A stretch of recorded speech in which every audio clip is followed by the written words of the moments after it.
Hello friends, and welcome to The Hanged Man in the Moon. If this is your first time here, welcome. Thank you for coming. I'm pleased to meet you. If you've been here before, thank you for returning. I'm truly honored. Friends, you saw the title of this video is Look Within.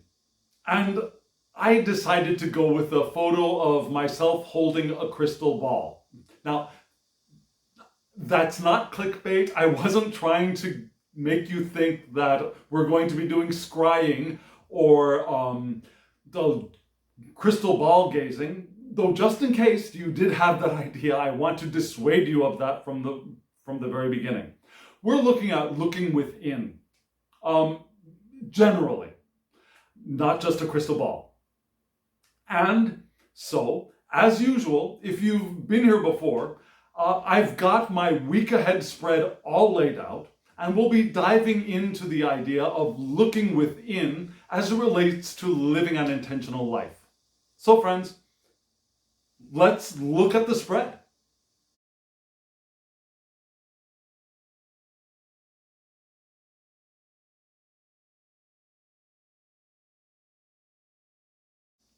I'm afraid this is probably the last time we're going to see this set of beautiful cards together, because the new moon has come and gone, and I'll be changing out decks, or I have just changed out decks. So you'll be seeing a new set of decks next video. But if you're curious about these cards, you'll be able to see information about the decks and the creators at the end of the video. And there will be links below this video if you're interested in going to purchase one or any of these decks on your own. And as I've said before, the two tarot decks have been modified. I trimmed both of them. I've trimmed the edges. So if you purchase them new, they will have borders around all sides. But trimming them is not a big challenge, a big difficulty. And there are videos about trimming decks all over. I recommend Don Michel at Boho Tarot for best instruction because that's where I learned. Okay, so you've seen the spread. What do you think? You notice that extra card? There's an extra card up there, and I will talk about that card specifically at the end of this video because there's usually not an extra tarot card hovering above the oracle cards. But first, let's look at the set of 3 oracle cards which are the center message of this spread.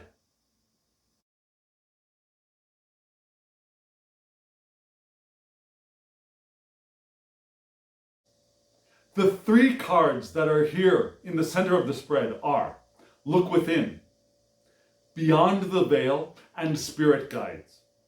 And so you see why I chose the title Look Within for this video. Now look within, what do we see? We see a spiral, kind of a nautilus shell. Now a nautilus shell is a symbol for evolution and spiritual growth, which is perfect for this spread. And yet there's, at the center of that spiral, a human face looking down. Now, it's not necessarily looking down. I think the downness of that image is to suggest within, looking within. So, looking within, what does that mean? Certainly it means looking within ourselves. Now, looking within our psyches. But it isn't limited to just that. It's also looking within the surfaces of things that we are perceiving. Yeah? Looking within the way that people present themselves. Or looking within experiences as we perceive them. Because we cannot perceive everything that there is. We cannot perceive all of the non-physical by any means, or all of the information that is physical with these senses of these human bodies. So we certainly perceive a lot. Not as much as some animals. Yeah? We don't see as clearly or as far or as well as some animals. We don't hear as well as other animals. Yeah? Our perceptions, our senses are limited. And even though perhaps you may be able to see more than I, perhaps you can see auras. Perhaps you can see spirit forms that I might not be able to see. Even with your perhaps more refined perceptive abilities, you're not seeing everything. I do not believe the human system, the human brain, could process all of that information. And so, we start from the knowledge that we cannot perceive everything. It's impossible. But still, we can look within what we are perceiving to perhaps see what lies beyond what presents itself to us from on the outside and within ourselves, because we also are not able to see the entire contents of our psyches. Our conscious mind is not programmed to do that. So we look within. For what? For guidance. Why do we want to look within? Why do we want to look within experiences, within other people, within ourselves? What is the purpose of looking within? The purpose, I believe, is for us to gain more true information, because the surface is only a partial truth. What presents itself with our own psyches, within our own psyches, is a partial truth. So, to perceive more of the truth, to perceive more information, to perceive our guidance, we want to look within. And certainly there are messages which are perceivable to our eyes and ears and touch, perhaps smell. Yeah? Sometimes smelling the scent of a rose, for example, could be a kind of message from spirit. But there are messages that are deeper within the surface perception that we perceive. And so that's why we want to look within. And when we look within, we start to see beyond the veil. Beyond the veil. Now, when I heard beyond the veil, or when I saw beyond the veil in this card, one thing that came to me is a Bible verse. So, trigger warning, I'm going to be quoting the Bible for just a moment. If you don't want to hear it, skip ahead. So, this is a translation from the New American Bible, the New American Standard Bible, NASB. And it is like this: "For now we see in a mirror dimly, but then face to face. Now I know in part, but then I will know fully, just as I also have been fully known." What does that mean? So, what we're thinking of from this Bible verse is that now all of our perceptions are somewhat distorted, are not clear, because we are here in physical bodies. And when we move past our physical form, when we move beyond our physical form, and we come face to face with Spirit, when we come face to face, in this case, with Christ, or with any name you want to give the creating divine spirit, consciousness of this universe, when we come face to face with that, then we see clearly. And because we don't see clearly now, we only know partial truths. But then when we leave our bodies, we will know fully, just as Spirit fully knows us at every moment of this infinite life that we are living. Because the true self, our infinite selves, were never born and will never die. It's just these bodies that die. And while we're here in these bodies, our perceptions are limited. Our vision is blurred, it's skewed, it's not full. And when we leave these bodies, our perceptions become clear again. We begin to see again, not dimly, but in full light. And so that's what beyond the veil is. Right now, when we want to see into the non-physical realm, when we want to look within ourselves or within the physical experiences that we have, we see dimly. but we still want to look within. We still want to try to see what lies within. We imagine that there is a veil that separates us from the non-physical or from the spirit world. And yes, we do not see clearly. We see dimly. However, there's one thing that I want to explore for just a moment. That idea of separation. Now, if you've ever heard someone say, I saw through the veil, that idea of a veil implies a separation between this and that, between physical and non-physical. Like, even if it's not a concrete wall, there is a separation. There is a block of some kind that perhaps can be seen through, but still a block. And so if that's true, we wonder who put that block up there? Why is that block up there? Why is there a separation? And I think from that idea, a lot of very fearful thoughts are born. That veil is there to protect us from something. That veil is there to prevent something from crossing over. And I don't think that's true. I think that is a misunderstanding. It seems like a veil because of our inability to see more clearly, to see as we will be able to see when we are out of these bodies and fully experiencing our spiritual selves. That veil is our construct of the truth that there is no separation between the physical and the non-physical, and there cannot be. Because this physical stuff is manifesting within the non-physical. This physical stuff is inseparable from the non-physical. This physical stuff is inseparable from spirit. So there's no way for there to be a block between this and that, because there is no this and that. This physical, this material, this, for us human, is an essentially integrated experience of the non-physical, of spirit. And there's nothing separating us.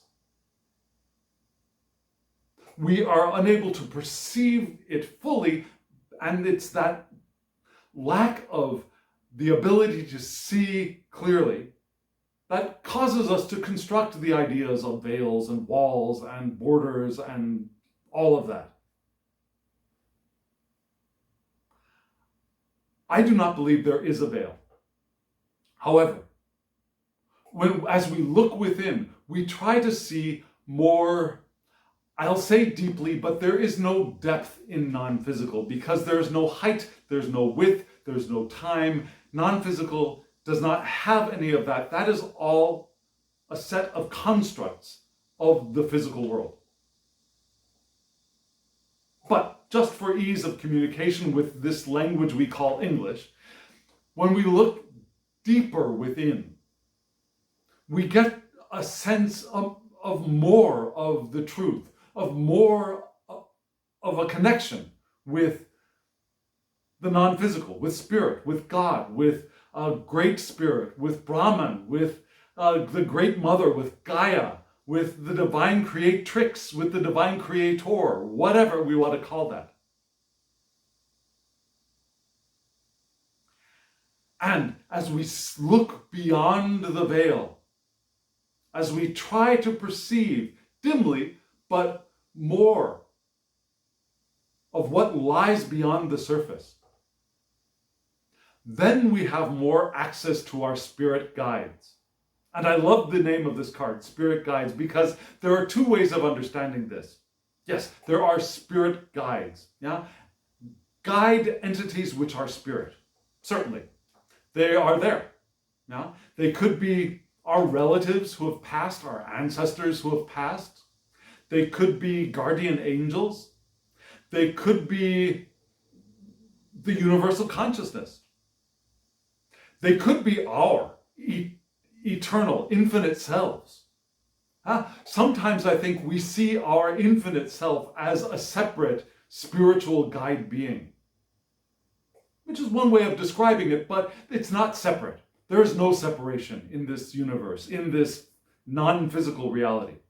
There is no separation. So, spirit guides. Yes, there are guides who are spirit, who are non-physical, and one of the ways of describing them could be our infinite selves, could be God, could be guardian angel. And yes, those guides will help us, will guide us, will show us the way. But another way of reading this card is spirit guides. Spirit, the non-physical, does the action of guiding. And I like that understanding of this card even better. Because Spirit does that. Spirit does the work of guiding us every moment of every day, if we're ready and open to receiving that guidance. I said this before, I do not believe that God or Allah or Brahman or Gaia is sitting off to the side looking at us thinking, should I tell them what to do? No, they're not going to listen to me. I know they're not going to listen to me. I'll just wait. I don't think that Spirit does that. Spirit is there giving us information, as we say in physical form, 24/7, 24 hours a day, 7 days a week, 365 days a year of every year of our lives. The question is, how open are we to receiving that information? And the more open we are to the powerful flow of intention, the more open we are to those guidance moments, those guidance events. And I shouldn't even separate them into events. They're that guidance event, which is continual, which is continuous. And the way to open to them and to receive them and perceive them is to look within us, and to look within the surface of what we are perceiving. Because again, what we perceive is merely a surface of a deeper, more profound truth. And that's what this spread is telling us to do when we want to live an intentional life. And often we want to get that guidance. We want to know what to do, where to go, who to talk to, what's the next step. Spirit is telling us, is showing us, its intention is flowing us in that direction. And to look within is to find that. And Spirit is, again, everywhere. Non-physical is everywhere because everything we call thing is within Spirit. Now, if you are an animist, you completely understand that. An animist, someone who believes that there is a spiritual life, a spiritual being which inhabits or is everything in this physical universe. So a tree has a spirit. Perhaps a tarot deck has a spirit. Personally, I'm not that. I am not that, but I understand that way of perceiving. Personally, I don't think of consciousness as being that split, that individual. For me, my understanding is that yes, all of this is imbued with Spirit because all of this is Spirit in physical form, certainly. Do I think my cell phone, my coffee mug has a spirit, individual, differentiated from each other? No, I don't. I don't believe that. I do believe that there are levels of consciousness and levels of individuation which begin at the most rudimentary form of life. For example, I don't believe a rock has a spirit of its own.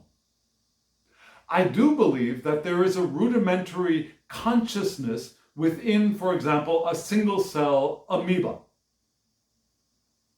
It's not as developed, it's not as wide, broad, it's not as complex, it's not as individuated as a dog or a tree, but there is consciousness there, which I do not believe is the same kind of consciousness that is in the overall general universal consciousness which fills things like rocks and water.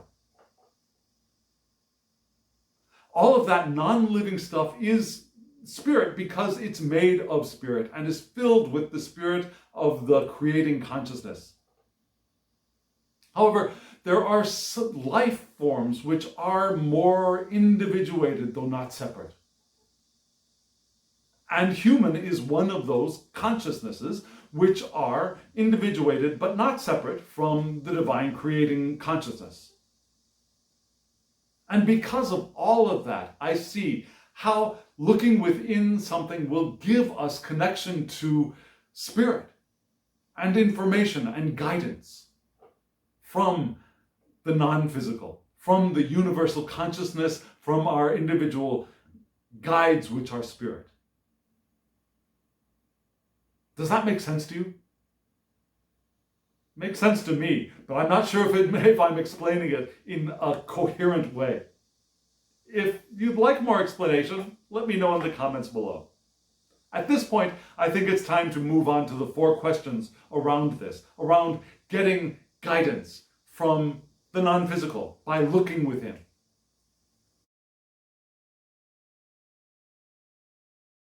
The inquiry cards ask this first question: what's the next step? And so this is the next step after perhaps getting clues, guidance from non-physical. And the first answer to that question was Maker Princess, which is in the Rider-Waite-Smith system, the Page of Pentacles. The second one is the 4 of Wings, which in a Rider-Waite-Smith deck would be the 4 of Swords. So what is the next step? The next step is to fulfill our potential as the Page of Pentacles, the Maker Princess. Who is that? The Maker Princess is the card of manifestation, the beginnings of manifestation, the beginnings of creation in the physical world, the beginnings of doing stuff. For me, the pentacles are the doing stuff. For some, the doing of stuff is associated with wands, I know. But for me, the wands are the passion, they're the fire, the things that move us to act. The actual action, the work, the doing of the stuff, for me, is pentacles, and also health. So, the Page of Pentacles, the Princess Maker, the making of stuff. So that's what we do. We get the guidance and we start doing stuff. We start making stuff. We explore the making of stuff. We hone our skills. We become better at making the stuff, of doing the tasks. We look at things as practically as we possibly can, and we study. Certainly we can study books. We can gain a lot of information from books, and our guidance may be, yes, go study something so that you can put that knowledge into practice in the world.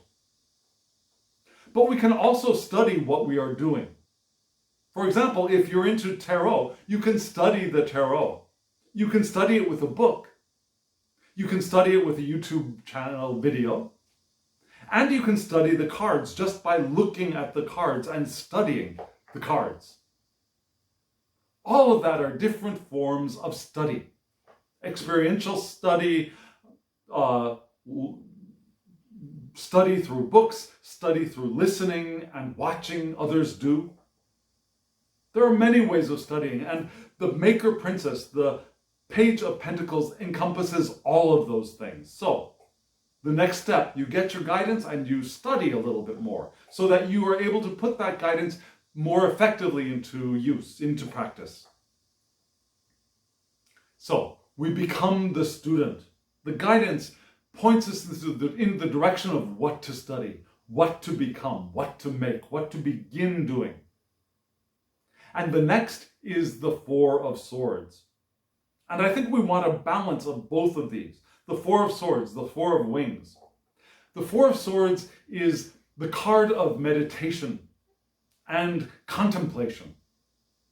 So on the one hand, we're starting to do the tasks, do the work, the inspired work. Remember, in living an intentional life, we want to do stuff, we want to work, we want to be active. That's why we're in these bodies. But we're not doing the work because we have to. We're not doing the work because we're required to. We're doing the work because we're inspired to when we are living an intentional life. When living intentionally, we do the work because we cannot not do the things we want to do.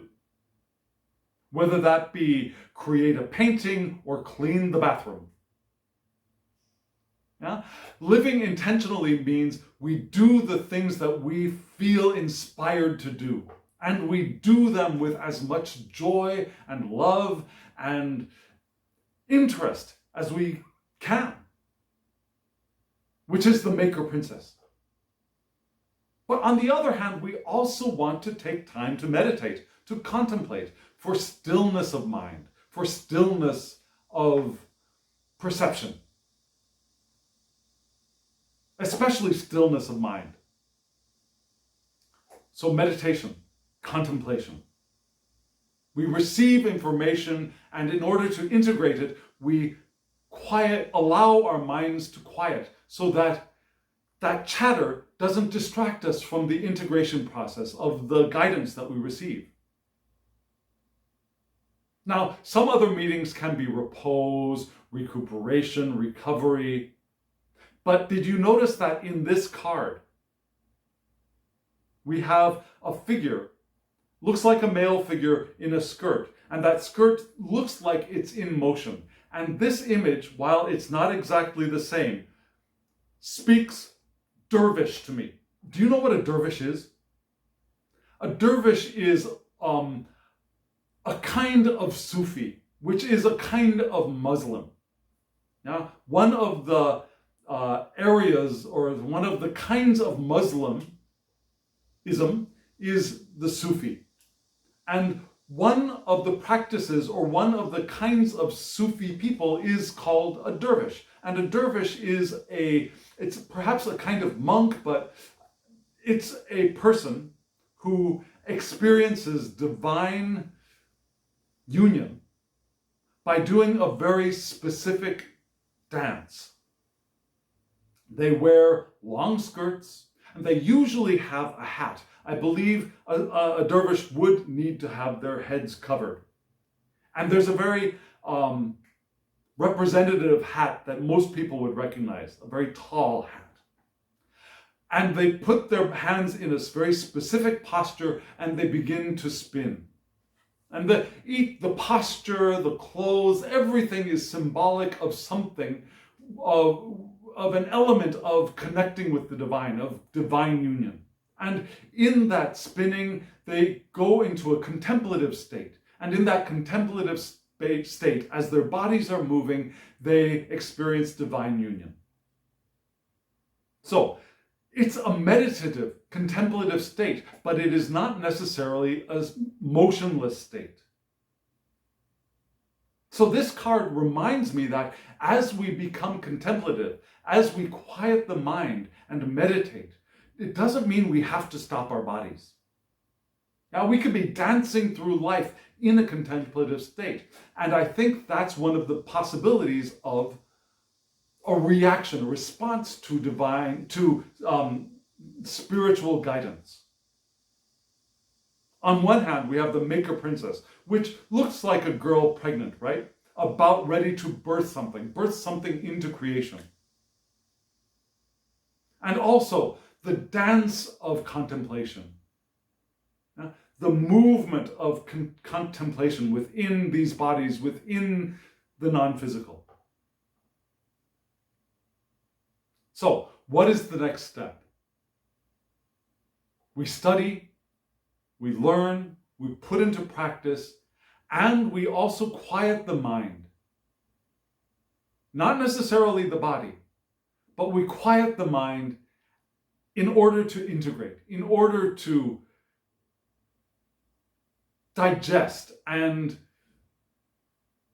understand the guidance that we've received. So, let's look at the second question.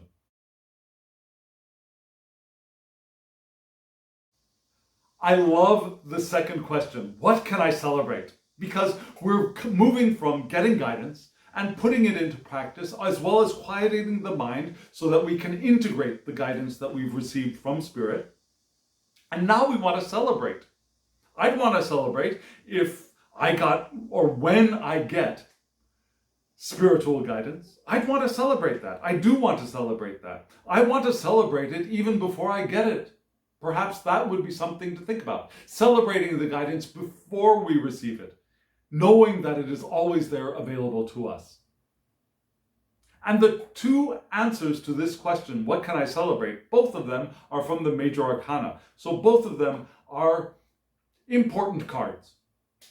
Many of us see the major arcana as more important, more poignant information than the minor arcana.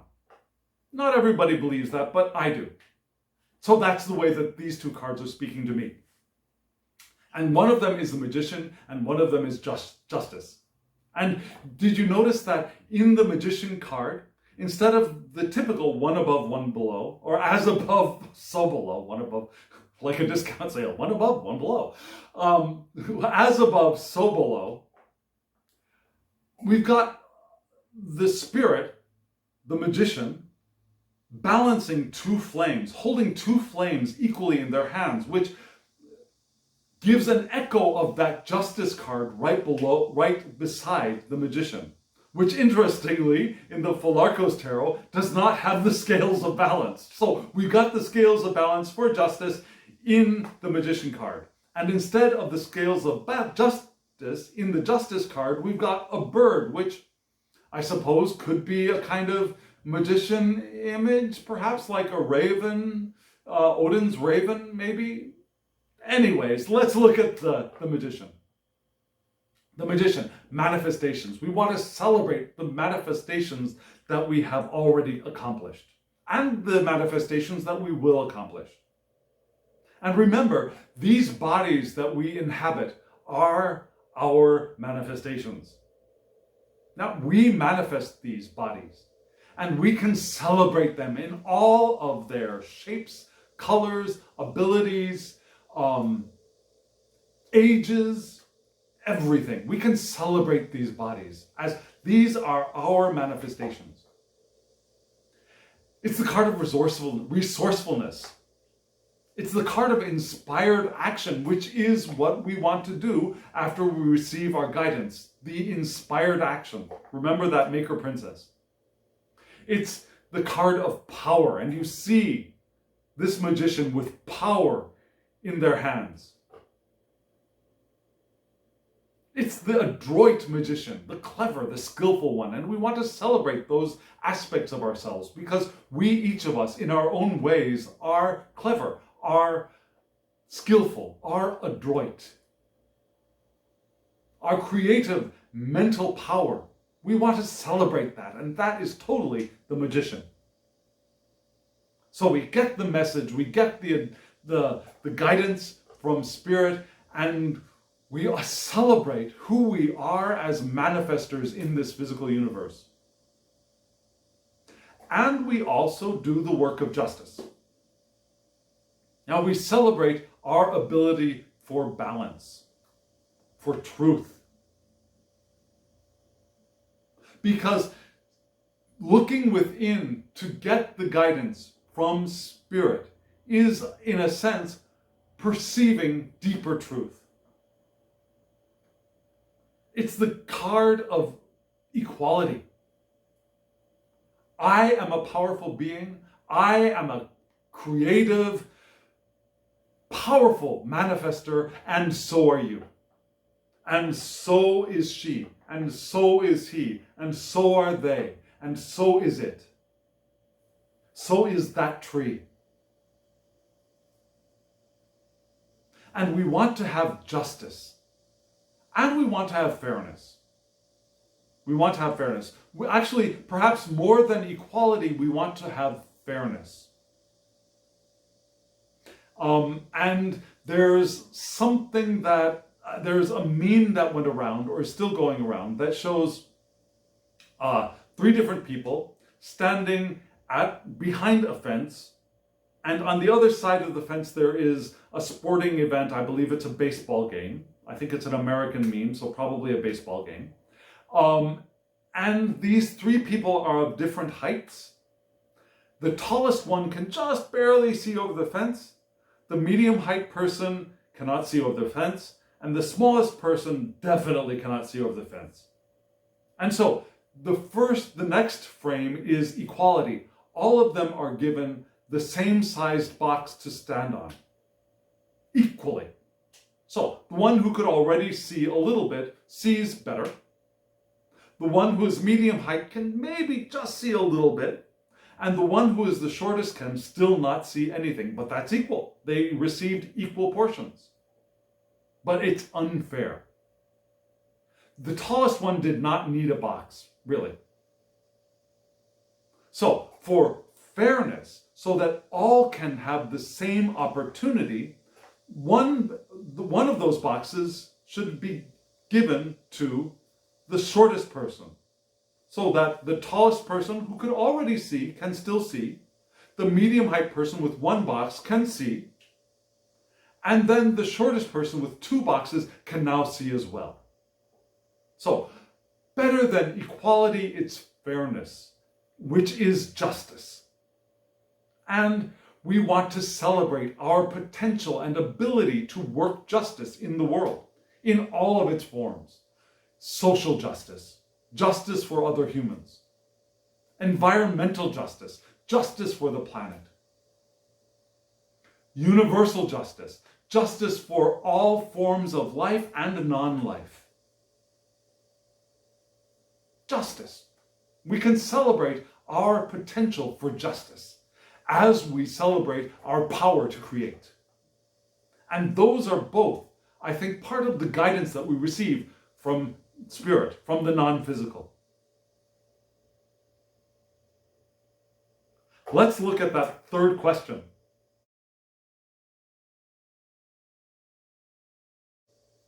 Things were starting to get a little bit complicated and maybe a little bit too much. So this third question, I think, is beautiful.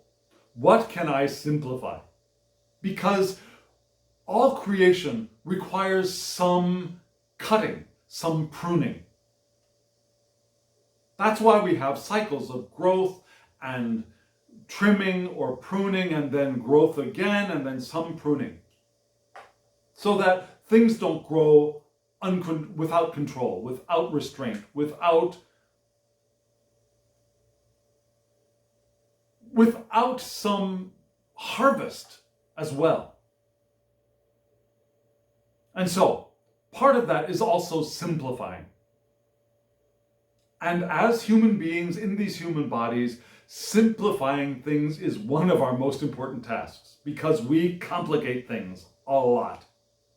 And the 2 answers to this question are the Dreamer Queen, which is the Queen of Swords in a Rider-Waite-Smith deck, and the Chariot, which is the Chariot. And these 2 cards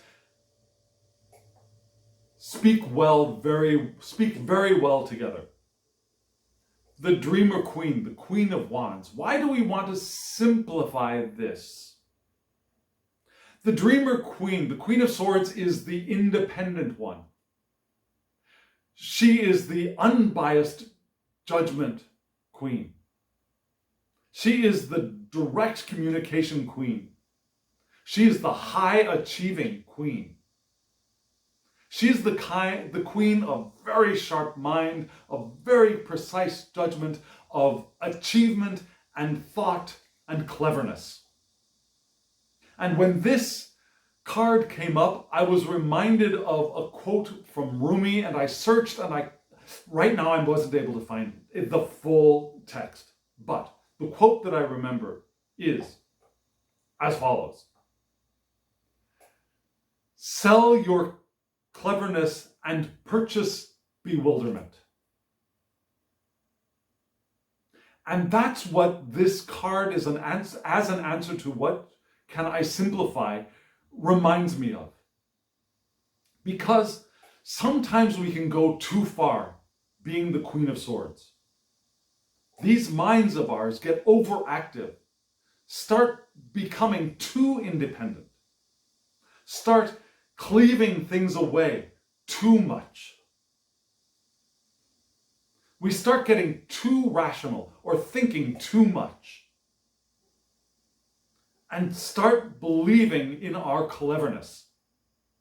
And we want to simplify that. We want to sell that cleverness and purchase bewilderment, because cleverness is only our cleverness is only our illusion of our intellects. Bewilderment is an open state of wonderment and learning and ability to perceive and receive. Sometimes it's our Queen of Swords state which cuts us off from the ability to receive guidance from Spirit. We get so rational that we are unable to fully appreciate the irrational, the unconscious connection that we have with the spirit world, with non-physical. So, to be able to look within with open, clear eyes, rather than sharp, critical eyes, with open, clear eyes to be able to receive communication from Spirit, we sometimes want to shut the Queen of Swords up. Which is not bad-mouthing the Queen of Swords. We just need our inner Queen of Swords to be able to be quiet sometimes. Which is why we want the Four of Swords. We want to open ourselves to contemplation and meditation. So to do that, sometimes we want to simplify our Queen of Swords-ness.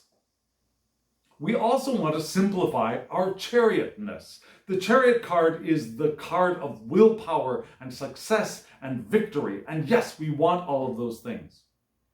Yeah, we have free will. That's the joy of, one of the joys of being a physical human being in this physical universe. It's our willpower, our ability to choose and follow that choice.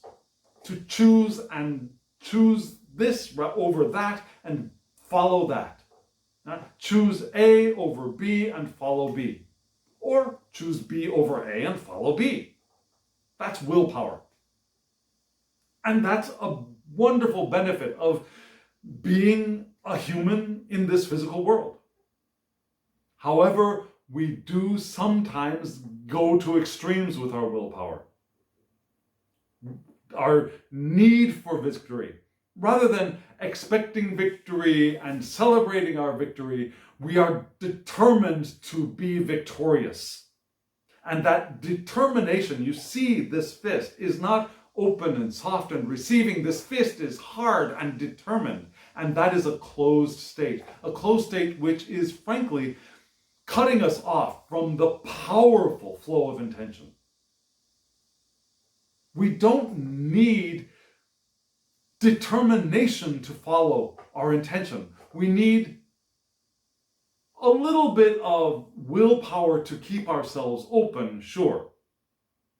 But not this kind of determination. So sometimes we need to simplify our willpower, simplify our need for victory. We need to calm down. And you probably heard two words which were running through my mind between calm, down. Calm, down. We need to calm down. We want to simplify our control. Because control is not living an intentional life. Control is living a controlled life, which is fine. You can do a lot of wonderful things living a controlled, determined life. Many magnificent accomplishments have happened that way. Empires have been built that way. Nobel Prizes have been won that way. However, if you want to live an open, intentional life, we want to simplify that control. We want to simplify that determination so that we can live more organic lives of intention, more spiritual lives of intention. So, if we can do that, if we can simplify those two things, use them when we need to, certainly. They're wonderful tools. Yet they can overtake us and block us from receiving spiritual guidance. So simplify those things and we will be able to look within much more easily, much more deeply, and receive much more openly and much more easily. Let's look at that last question.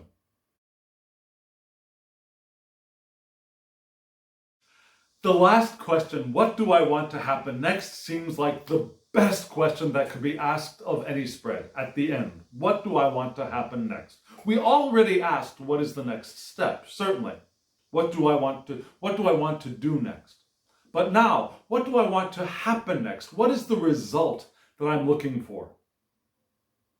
I get the guidance, I've received my guidance, I've looked within, and what do I want to happen next? Which is living an intentional life. And the two answers are, one, the dancer queen, which is the dancer king, which is the king of cups, and the three of sparks, which is the three of wands in a Rider-Waite-Smith deck. And you see in the dancer king, this kingly form rising up from the water, from the unconscious, which is what our conscious minds are. Yeah? Our conscious minds evolve up from our unconscious and are eternally in one with,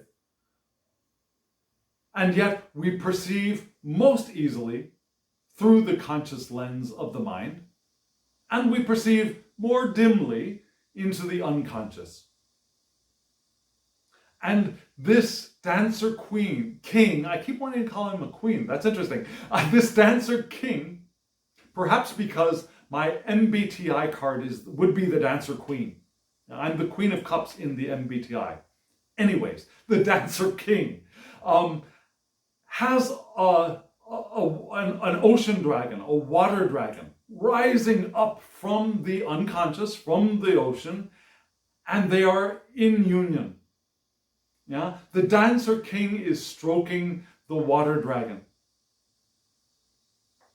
The dragon king, perhaps, the dragon emperor, rising up from the waters. And that is something like what perhaps spiritual guidance might feel like a dragon rising from the ocean. Not a fierce, ferocious, attacking dragon, but that pre-human consciousness arising from our unconscious to communicate with us in a state of love. And I see a state of loving connection between these two beings. The King of Cups is the emotionally balanced one. We want to stay emotionally balanced in the turbulent sea that is our environment, often our environment. The King of Cups is the compassionate one, the diplomatic and caring one. This King of Cups is caring for his inner dragon, if you will. So that's one thing that we want to happen next. We want to be the King of Cups, stable in the midst of emotional turmoil, compassionate, empathetic, caring, expressing our love. Because it's in expressing our love that we are most fully living our intentional lives. And then the next card is not a water card, but now a fire card. So we have another balance. Yeah? Water of emotions, fire of passion. and inspiration. Yeah? Water, intuition, fire, inspiration. Water, emotion, fire, passion. And to me, they are not competitive, but rather complementary elements. They can work together. And that's what we want to happen next. We want them to work together. So, what is the fire element that we want to happen next? That's the Three of Wands. Progress. Adventurous course. We want to get on our adventurous course as the King of Cups. We want to progress as the King of Cups, as we move with the powerful flow of intention. It's action from intention. Now that inspired action, action from intention, from the powerful force of intention. That's the Three of Wands. It's also expansion, foresight, being able to see far into the distance where we are going to go. Although I would often think of foresight more as a swords kind of thing. Now the King of Swords having foresight, clear, broad, expansive view. Still, sometimes Three of Wands can be foresight and productivity. We want that. We want to be productive. We want to move forward and progress and evolve and grow and create. As we are also, at the same time, compassionate, caring, and diplomatic with all of those who we are co-creating with. Because all of our creation is a co-creation with spirit and with each other in physical form and with each other in spiritual form. That's what we want to have happen next, after we have received our spiritual guidance. And so, where have we come in this reading? We've come from wanting some help, wanting some guidance from Spirit. So we look within. We look within, we open ourselves to see through the veil, realizing that we see dimly because it looks like there's a veil, which actually is not there. And yet we still perceive and we receive Spirit guides and Spirit that guides. Guidance from Spirit. And so we take our next step. So we get that information, that feeling, those hits, and we do the study work, and we calm our minds and we integrate it. And then we celebrate our potential to create. As we celebrate our potential to create also justice, to manifest and to manifest with fairness, and to create fairness in our sphere. And then we realize that we can also simplify. We don't have to overthink. We don't have to overwork. We don't have to use our willpower. We don't have to cut things down and separate things and analyze things nearly as much as we think we do.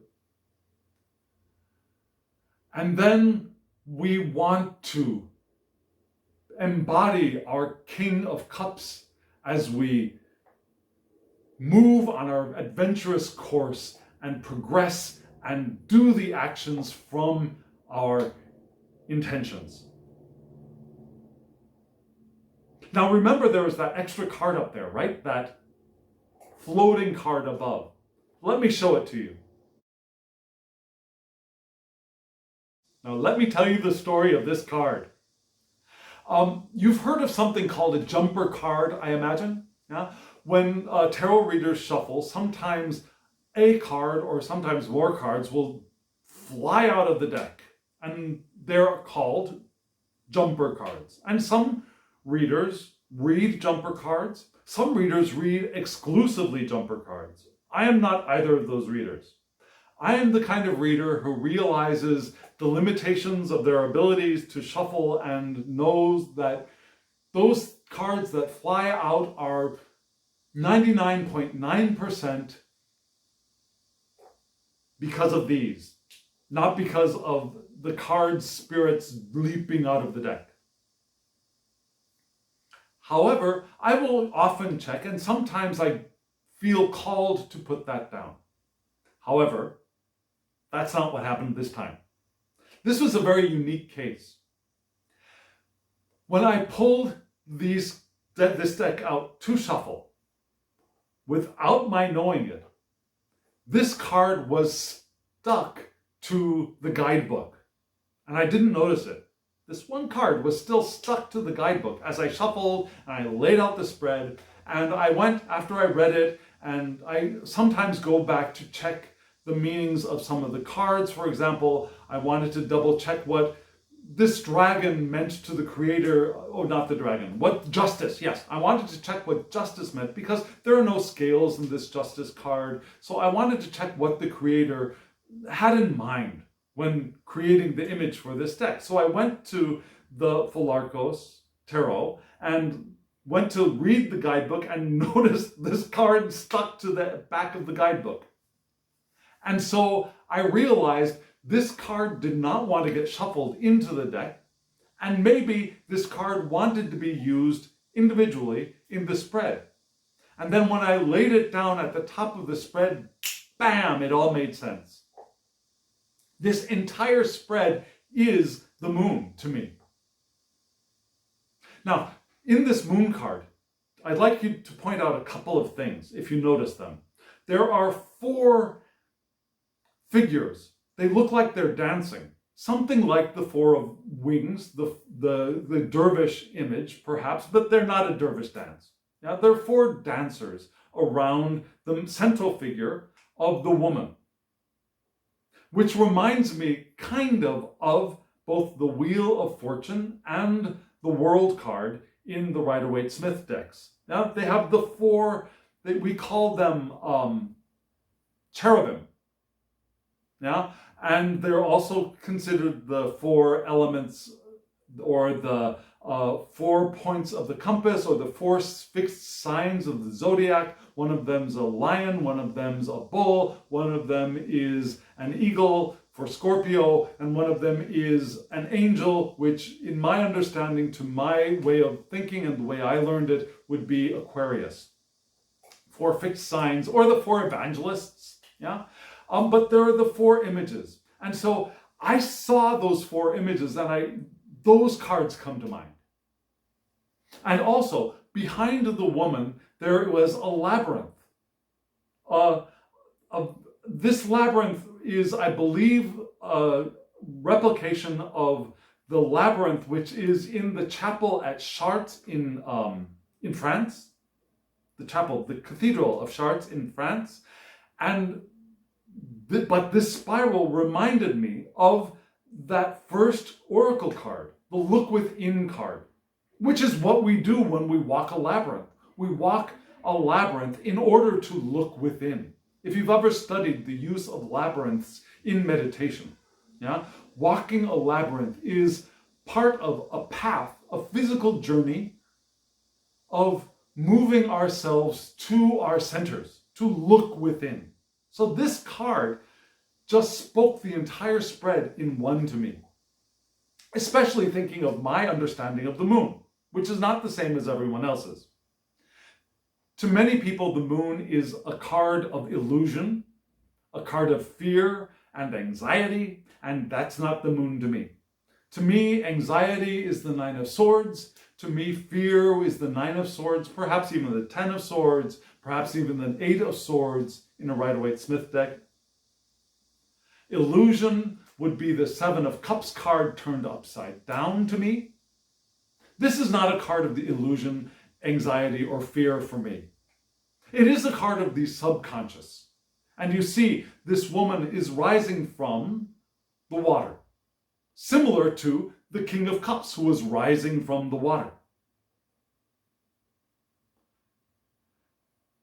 It's a card of intuition, which is part of our ability to receive messages from or guidance from non-physical. It's a card of reflection. Yeah? The moon reflects on water.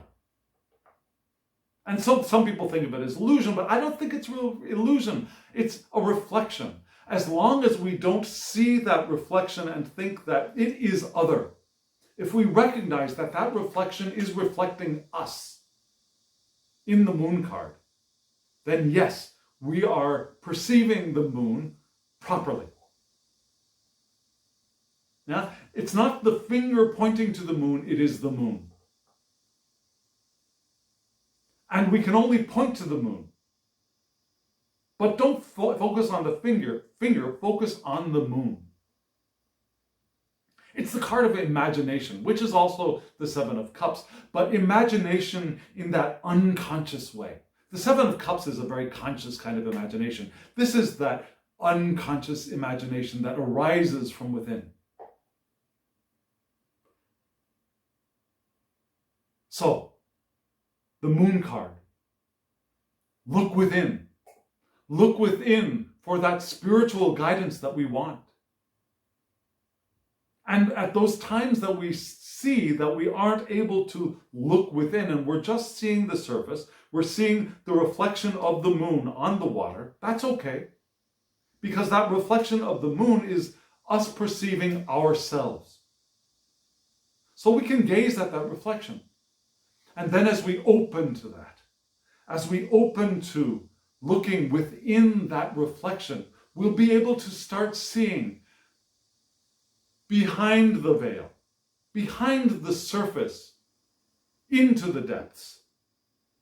Darkly, yet still we will be able to perceive beneath the surface and get the guidance that we want. So friends, does this make sense to you? Have you received guidance by looking within yourself? Have you received guidance by looking within what you perceived to be an experience or a person outside of yourself? What was that like? What kind of guidance did you get? I'd love to hear from you. So, remember, in a moment, you will see information about these decks and the creators. I would love you to hit the like button if you feel inspired to.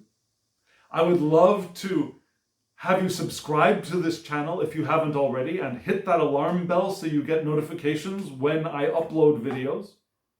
Make sure that your devices are allowing those notifications to be received. That's an important step. Share this with anyone you think might get benefit from it. And comment below. I'd love to hear from you. I'd love to hear from you now and always. And also, now, as always, I wish you love, joy, well-being, and pure awareness. Thank you.